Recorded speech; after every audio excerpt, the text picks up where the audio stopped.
soon enough.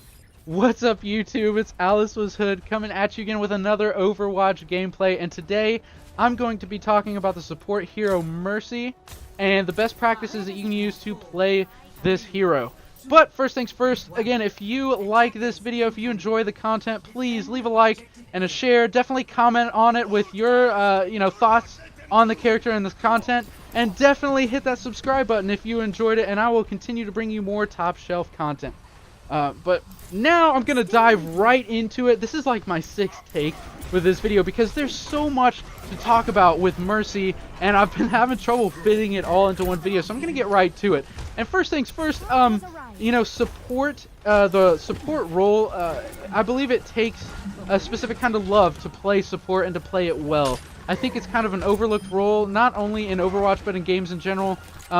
Heals is kind of an overlooked role, but I love it. Mercy is, right now, she is my favorite character in Overwatch, and even in other games I love playing the healer. I think it's just fun, to kind of be in the background and be there for your team. And I think having a good healer on your team, whether in Overwatch or otherwise, I think it can make all the difference, having a really good healer. So if you're interested in that, definitely pay attention to the video. I will share with you some best practices on how to use Mercy, how to use her well. But I'm going to dive right into this. Like I said before, I'm going to talk about her equipment and abilities, and some of the tactics, the ways you can use her. To go into her equipment and everything, first of all, she has an ability called Angelic Ascent. That just means if you're jumping up high, you can float down. You hold that jump button, you can kind of slow your descent. And also along with that is she can passively heal herself, which is kind of nice. She can passively heal herself for 20 HP a second after not taking damage for 3 seconds. Moving on real quick, her next ability, Guardian Angel, she can fly, like right there, line of sight to her allies, whether alive or dead. She can fly line of sight to them, and kind of cover ground that way. Whether they're in the air or grounded, it doesn't matter. It's a good ability to get to where you need to go and fast. It kind of sucks though, because they have to be line of sight, and also she has no sprint or run ability, so if you're trying to run back to the battle, and you don't have anybody line of sight, you're going to be taking a walk back to the fray, you know what I'm saying? But I think if she did have a sprint or a running ability coupled with being able to fly, she might be a little OP'd in mobility. So I get it. But it's definitely it's still definitely a good feature of the character. It does have a 2-second cooldown, so be aware that if you're spamming that key for PC, I play PC. So if you're spamming that shift key or whatever it is for console to fly, you're trying to get that connection with your teammate, and you keep spamming it, it might cancel mid-flight and dump you somewhere you don't want to be. So just keep that in mind. Moving on to her actual equipment, her Caduceus staff, that's her primary right here. Her primary of the primary is the healing stream. She's first and foremost a healer, and it will heal your teammates for 50 HP a second. If you switch over to the secondary feature of that, which is kind of like the aim down sights button if you're playing a different character, or your secondary feature or whatever they call that, is a damage buff. So there's like a damage buff stream, as you can see right there, and that right now buffs for 30 damage a second. But after the patch, I believe that's going to go up to 50 damage per second, which I think is pretty legit. I'm not going to cover all of the patch notes, but I do think it's something to note that it will be symmetric with the heals on 50 heals per second, 50 damage per second. I think that's pretty legit. And then last but not least, with her equipment is a Caduceus Blaster. It is her sidearm. You have to switch to it, so keep that in mind.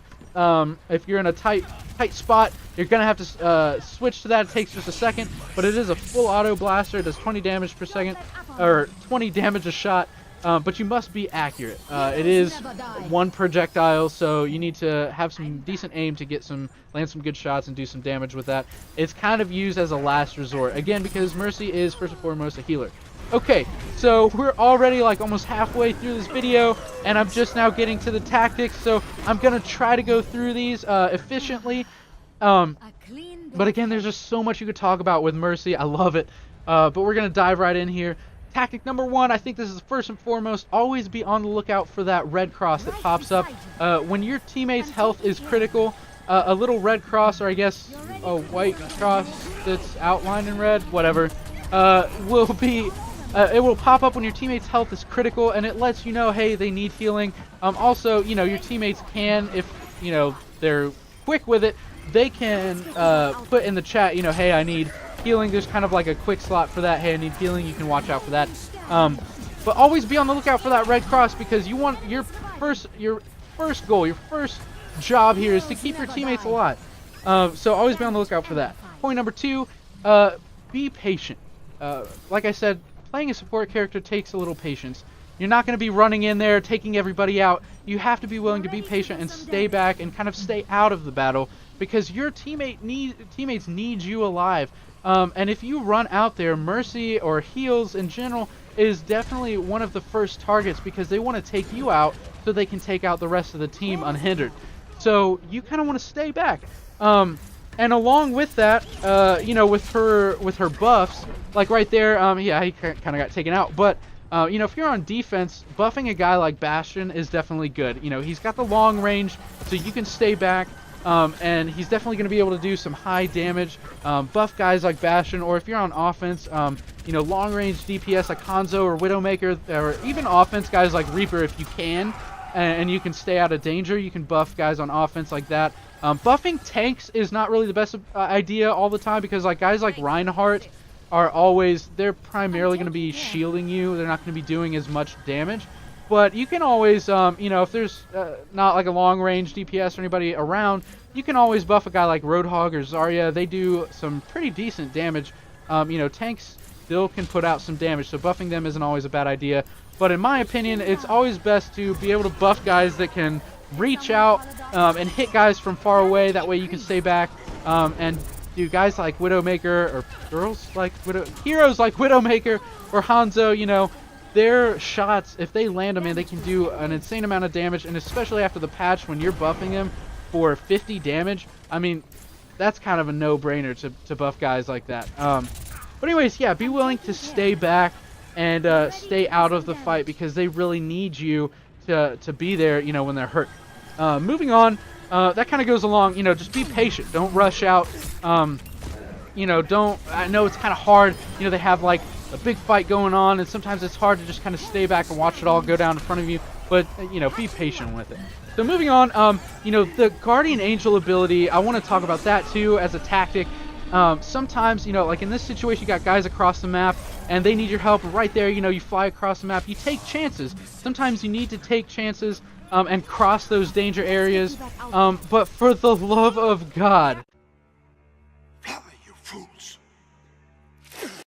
No, but really, flying is just such a great ability, and use it often. It only has a 2-second cooldown, so be mobile. Be there for your friends that need you the most, for your teammates that are hurt, or even sometimes, you know, you need to jump up and buff that guy that's got a good vantage point. And guys like, or, you know, heroes like Pharah, she can fly up, which, you know, you can also fly to her, which will give you a bird's eye view of the map, and sometimes, like, it will get you out of danger if need be, because Pharah can, you know, she rockets up there and you can fly to her and kind of get out of line of sight. You know, people don't always expect people to be above them, so sometimes that's really kind of a good tactic there as well. So also, I do want to come back around and say, remember that you're support. When it comes to tactics and everything, make sure you are going around and healing first. You know, and see in that situation there, Reinhardt wasn't necessarily critical damage, but hey, he could always use that extra boost. So heal him first, then go back to buffing Bastion or whatever you're doing. But make sure you're healing first, buff second, and then only as a last resort should you whip out your pistol and start shooting people. And last but not least, know when to res. Your ultimate ability is, I believe I forgot to touch on this earlier, but your ult is Resurrection. If your teammates go down, you can res them if your ult is charged. And just keep in mind, it's always a gamble knowing when to res your teammates. I'm fully aware of the struggle, but kind of keep an eye on the time of the game, actual time of the game, you know, seconds left in the game. Also, you know, kind of keep in mind, be aware of the phase of the game right here. You know, the enemy's going to be pushing that last point hard, and your teammates might be going down more than usual. You know, if you're kind of in the middle of the game, you got 6 minutes left, you know, and you have, you know, a guy like Roadhog or something go down, yeah, get the 1 res, but sometimes you need to stay back, play really defensively, and save that res. Even if someone goes down, I know it's hard, but, you know, sometimes save that res for when, you know, the possibility of 2 or 3 or maybe even 4 or even the other 5 people go down. You can get that mega res, and you could definitely turn the tide of the game there. But I know it's a gamble, you know, and sometimes you end up going without rezzing people when you could have, and you were trying to wait for one. I understand the struggle.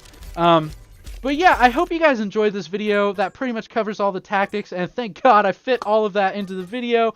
But again, if you like this video and you enjoy the content, please leave a like, you know, smack that subscribe button and share this with your friends. Let me know down in the comments how you feel about it, and I'll see you guys next time.